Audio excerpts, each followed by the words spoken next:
नहीं, represent youth तो है, क्या वो यूथ के मुद्दे उठा रही है? क्वेश्चन ये है ना जी। यूथ तो है, वो तो कहीं और ही तरह ले जा रही है डिबेट। यूथ के मुद्दे वो किस तरह की अपनी मतलब क्या मंडी पार्लियामेंट्री कंस्टिट्यूएंसी के अंदर वो किस तरह की बात कर रहे हैं? वो तो पर्सनल कंपेन कर रहे हैं, तो मुद्दों पे फिर बात होनी चाहिए। विक्रमादित्य फिर भी थोड़ा मुद्दों में बात कर रहे हैं।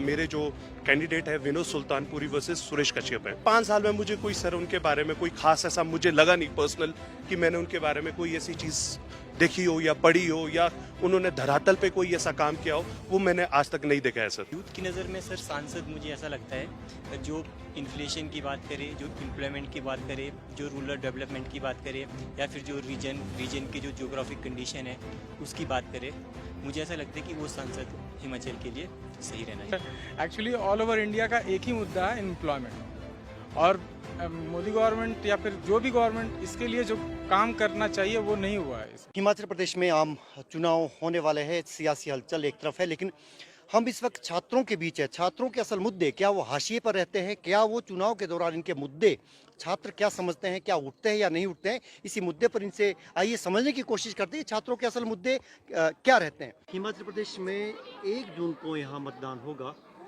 यूथ के क्या प्रमुख मुद्दे हैं जो, या यूं कहिए कि यूथ के क्या मुद्दे चुनाव में हाशिए पर है? देखो, सबसे बड़ा मुद्दा जो हिमाचल प्रदेश के इस 18वीं लोकसभा इलेक्शंस के लिए होने जा रहा है वो है बेरोजगारी। हिंदुस्तान में हिमाचल प्रदेश बेरोजगारी के आंकड़ों के हिसाब यदि देखेंगे तो नंबर 1 स्टेट बन चुका है। पोस्ट ग्रेजुएट रजिस्टर्ड जो एम्प्लॉयमेंट एक्सचेंज में जो रजिस्टर्ड पोस्ट ग्रेजुएट है वो लगभग 12 लाख के करीब है। तो सबसे बड़ा मुद्दा बेरोजगारी इस इलेक्शन में होने वाला है, क्योंकि बेरोजगारी बहुत भयानक समस्या है। बेरोजगार यूथ सोसाइटी के लिए बहुत लाइबिलिटी बनने हो जा रहा है, और जब जिस सोसाइटी के लिए यूथ ही लाइबिलिटी बन जाएगा, जैसे हमारे देश के प्रधानमंत्री बोलते हैं कि 65% इस देश की आबादी युवा है, तो युवाओं के लिए यदि रोजगार सुनिश्चित करने का एजेंडा यदि इलेक्शन मैनिफेस्टो में पॉलिटिकल पार्टी के नहीं होगा, तो हम किस तरह से इस 18वीं लोकसभा से एक बेहतर उसकी उम्मीद करते हैं।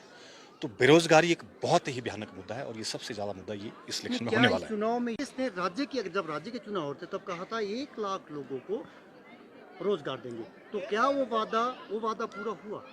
वादा तो पूरा नहीं हुआ, लेकिन जो वर्तमान में जो एनडीए सरकार है सेंटर की जो हम बात करें, क्योंकि ये इलेक्शन देश की सबसे बड़ी पंचायत का इलेक्शन है जिसको हम पार्लियामेंट इलेक्शन बोलते हैं, तो देश का हिमाचल प्रदेश का जो प्रतिनिधि देश के लिए यहाँ से जाएगा, तो एटलीस्ट जनता के एटलीस्ट बेरोजगारी के मुद्दे सेंट्रल लेवल पे उठाएगा, पॉलिसियाँ पैरामीटर्स के आधार पे, जिसमें टूरिज्म को एक टिकाऊ टूरिज्म की तरफ ले जाएं, सस्टेनेबल टूरिज्म हो जिसमें यूथ को रोजगार मिले, या दूसरे जो आपके प्राइवेट सेक्टर हैं, गवर्नमेंट सेक्टर में यदि आप ऑर्गेनाइज सेक्टर में यदि आप रोजगार प्रोवाइड नहीं करवा सकते हैं, वो चाहे सिटिंग गवर्नमेंट हिमाचल प्रदेश की है या पहली जो सिटिंग गवर्नमेंट बीजेपी की रही है या सेंटर की जो स्टेटमेंट है गवर्नमेंट है, तो उन सब के मैनिफेस्टो में ये इंपॉर्टेंट मुद्दे, लेकिन सिटी गवर्नमेंट के उसमें नहीं है ये सेंटर के, लेकिन जो आपका इंडी अलायंस है उसके मैनिफेस्टो में तो है ये, लेकिन फुरजोर यूथ को इसमें जो है सबसे ज़्यादा अहमियत करनी पड़ेगी, जो सरोकार से जुड़ा हो, जो मुद्दों की बात करता हो, जो हिंदू मुस्लिम को छोड़ के देश के सरोकार की बात करता हो। हिमाचल के यूथ को पार्लियामेंट में किस तरह से हिमाचल के सरोकार से जुड़ा हुआ उस तरह का सांसद हिमाचल प्रदेश का यूथ चाहता है। आप जो 4 सीटों पे है, जो कैंडिडेट है, आप इनमें से कौन देखते हैं जो सरोकार की बात करता हो? मुझे लगता है ये जो इंडी अलायंस के जो कैंडिडेट हैं ये भी सरोकार की बात कर रहे हैं। हालांकि सीटिंग जो हम यहाँ से यदि हम शिमला से बात करें, सुरेश कश्यप जी थे, तो उस तरह से मुद्दे उस तरह से तो नहीं दिखे जैसे होने चाहिए थे। तो क्या किस तरह के काम उन्होंने किए, लोगों के सामने होना चाहिए था ना। ये मुद्दा बहीन इलेक्शन नहीं होना चाहिए 18वीं लोकसभा का। ये हिंदू मुस्लिम में नहीं जाना चाहिए, यूथ के सरोकार में जाना चाहिए, महिलाओं की सुरक्षा में जाना चाहिए, लॉ एंड ऑर्डर को बेहतर बनाने के लिए चाहिए। 21वीं सेंचुरी में किस तरह का भारत हो, हमारे सपनों का भारत कैसे, यूथ के सपने नहीं मरने चाहिए, मोहब्बत बनाने वाला भारत का सपना होना चाहिए। मैन पावर यदि यूटिलाइज आप ह्यूमन रिसोर्स को प्रॉपरली नहीं कर पाएंगे तो हम जो है बेहतर भारत की परिकल्पना बिल्कुल नहीं कर सकते, पूरा कागज हो जाएगा। इसलिए मुद्दों के आधार पर इलेक्शन होगा। सांसद कैसा हो? देखिए सर, जो होलिस्टिक अप्रोच लेके जो सांसद हो, जिसकी अप्रोच डाउन से लेके कॉमन व्यक्ति से लेके उसकी सोच कैपिटलिस्ट तक सोच हो कि आपने कैपिटलिज्म भी लाना है, पर सबसे इंपॉर्टेंट है सोशलिज्म। सोशलिज्म लाना है और लोगों की प्रोग्रेसिव सोसाइटी के लिए आपने गरीब के हित के लिए आपको सबसे पहले काम करना है, और उसके बाद धीरे धीरे से आपको माइक्रो स्मॉल मीडियम एंटरप्राइजेस की ओर भी आपने जाना है और आपने उद्योग की ओर भी जाना है, but with passage of time. That what I feel एक सांसद ऐसा होना चाहिए। और युवाओं के क्या आपकी नज़र में युवाओं के मुद्दे क्या उठ पा रहे हैं इन चुनाव में, क्योंकि चुनाव के लिए तो अब सियासी माहौल तो गर्मा गया है, चंद दिन बचे हैं, क्या वो मुद्दे यूथ के मुद्दे हैं क्या और क्या उठ रहे हैं? देखिए सर, अगर आप कांग्रेस का मैनिफेस्टो देखेंगे, कांग्रेस के मैनिफेस्टो में सीधा सीधा लिखा है कि 35 से 40 लाख की जो जॉब्स है, सेंट्रल में जो जॉब्स हैं, उसके ऊपर कांग्रेस ने पूरा एक अपना जो मुद्दा है वो रखा है कि हम लोग चरणबद्ध तरीके से जो सेंट्रल में जो आपकी गवर्नमेंट पोस्ट है उसको हम धीरे धीरे से फुलफिल करेंगे सर। और ये एक बहुत अच्छा एक अपॉर्चुनिटी है लोगों के लिए जो सेंट्रल सर्विसेज की तैयारी कर रहे हैं, जैसे यूपीएससी की तैयारी कर रहे हैं और आपकी एसएससी की है, बैंकिंग्स की है, और नंबर ऑफ जो पोस्ट है उसमें कांग्रेस के मैनिफेस्टो में ये चीज़ें दिख रही है सर। और ये बहुत बड़ा एक मैनिफेस्टो ठीक है, क्या आपकी नज़र में वो केंद्र में आती हुई दिखाई दे रही है कि नहीं दे रही है? देखिए, जब अगर अलायंस की सरकार आती है तो उसमें ज़रूर ये काम इसके ऊपर कांग्रेस गवर्नमेंट और अलायंस गवर्नमेंट इसके ऊपर ज़रूर करेगी सर।